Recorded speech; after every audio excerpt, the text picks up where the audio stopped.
sương phong ba bụi trần, hay vác lại sau những năm tháng mệt nhoài. Cứ vui tươi cười hoài, đời giống như bức tranh thêm màu sắc tươi. Đoạn đường khi phù lắm trong gai, gió xưa vui bờ tương lai đang chờ. Thì anh xin nguyện yêu em dù có thế nào.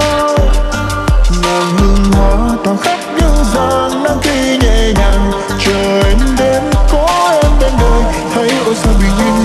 Mong thời gian sẽ mãi ngừng lại, sẽ mãi cho em tình yêu, mãi cho em bài ca, mãi cho em những điều đẹp nhất trên đời.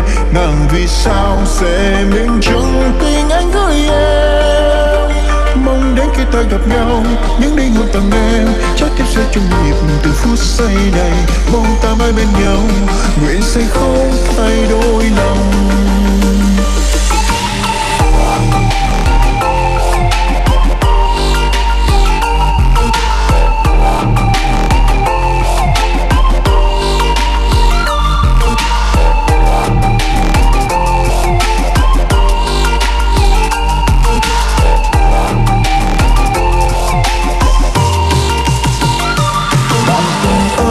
Bạn tình ơi, sóng vỗ miên man áng mây nhẹ nhàng.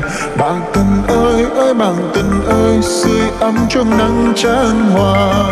Bạn tình ơi, ơi bạn tình ơi, ta sẽ đến xe đón em về nhà.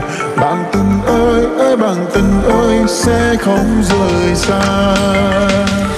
Anh ơi có bao nhiêu 60 năm cuộc đời, thương anh em không đổi dời nên đừng nói chuyện buông lời. Nhà anh thì ở xóm dưới, toàn em ở bên kia sông. Quê em thì chẳng có gì ngoài đặc sản cá cua đồng. Anh chịu làm chồng em không, nói để em còn chờ mong. Thành thị bông ba mệt lắm, thôi ở lại cùng em vun trồng. Em đã đến tuổi cưới chồng nhưng chỉ chờ đợi anh qua. Ba em thì cũng không khó, chỉ cần anh mang lễ đến nhà. Cây nào rồi cũng lớn lên, chờ đến ngày đơm bông kết quả. Em cua anh cả năm rồi, chân chờ gì anh không mệt hả? Thì boy nói là cưới em về đời anh bớt khổ. Thành thị làm chi, gái thời nay phố lắm anh ơi. Yêu anh em yêu cho trọn, đến kiếp này hàng cả kiếp sau. Đến khi bạc trắng mái đầu, ông và tôi hữu hỷ với nhau. Ta cùng đi đến chốn xa xôi. Ta đã trải qua gió sương phong ba bụi trần, hay vác lại sau những năm tháng mệt nhoài. Cứ vui tươi cười hoài, đời giống như bức tranh thêm màu sắc hơi. Đoạn đường khi phù lắm trong gai, gió xưa vui bờ tương lai đang chờ. Thì anh xin nguyện yêu em dù có thế nào. Ngàn hương hoa tỏa khắp những dòng nắng khi nhẹ nhàng chờ em đến, có em bên đời thấy ôi sao bình yên. Mong thời gian sẽ mãi ngừng lại, sẽ mãi cho em tình yêu, mãi cho em bài ca, mãi cho em những điều đẹp nhất trên đời. Ngàn vì sao sẽ minh chứng tình anh gửi em. Mong đến khi ta gặp nhau, những đêm hôn tặng em, trái tim sẽ từng nhịp từ phút giây này. Mong ta mãi bên nhau, nguyện sẽ không thay đổi lòng. Bạn tình ơi, ơi bạn tình ơi, sóng vỗ miên man áng mây nhẹ nhàng. Bạn tình ơi, ơi bạn tình ơi, sưởi ấm trong nắng chan hòa. Bạn tình ơi, ơi bạn tình ơi, ta sẽ đến dễ đón em về nhà. Bạn tình ơi, ơi bạn tình ơi, sẽ không rời xa.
trải qua gió sương phong ba bụi trần, hay bước lại sau những năm tháng mệt nhoài, cứ vui tươi cười hoài, đời giống như bức tranh thêm màu sắc tươi.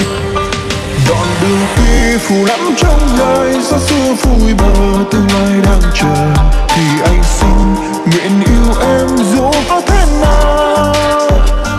Ngàn hương hoa tỏa khắp những dòng nắng khi nhẹ nhàng, chờ em đến có em bên đời, thấy ôi sao bình yên, mong thời gian sẽ mãi ngừng lại. Sẽ mãi cho em tình yêu, mãi cho em bài ca, mãi cho em những điều đẹp nhất trên đời. Ngàn vì sao sẽ minh chứng tình anh gửi em. Mong đến khi ta gặp nhau, những đêm ngủ tầm đêm, trái tim sẽ chung nhịp từ phút giây này. Mong ta mãi bên nhau, nguyện sẽ không thay đổi lòng.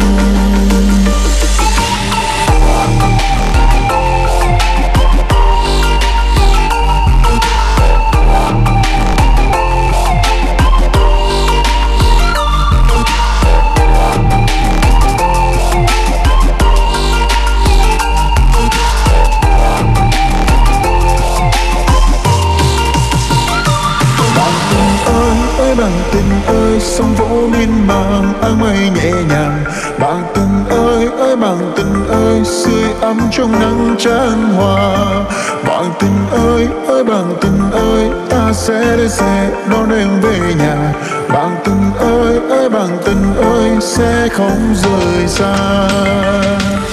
Anh ơi có bao nhiêu 60 năm cuộc đời, thương anh em không đổi dời nên đừng nói chuyện buông lơi. Nhà anh thì ở xóm dưới, toàn em ở bên kia sông. Quê em thì chẳng có gì ngoài đặc sản cá cua đồng. Anh chịu làm chồng em không, nói để em còn chờ mong. Thành thị bông ba mạnh lắm, thôi ở lại cùng em vun trồng. Em đã đến tuổi cưới chồng nhưng chỉ chờ đợi anh qua. Ba em thì cũng không khó, chỉ cần anh mang lễ đến nhà. Cây nào rồi cũng lớn lên, chờ đến ngày đơm bông kết quả. Em cua anh cả năm rồi, chẳng chờ gì anh không mệt hả? Hey boy nói là cưới em về đời anh bớt khổ. Thành thị làm chi, gái thời nay phố lắm anh ơi. Yêu anh em yêu cho trọn, đến kiếp này hàng cả kiếp sau. Đến khi bạc trắng lấy đầu, ông và tôi hữu hỷ với nhau. Ta cùng đi đến chốn xa xôi. Ta đã trải qua gió sương phong ba bụi trần, hay bước lại sau những năm tháng mệt nhoài, cứ vui tươi cười hoài, đời giống như bức tranh thêm màu sắc tươi.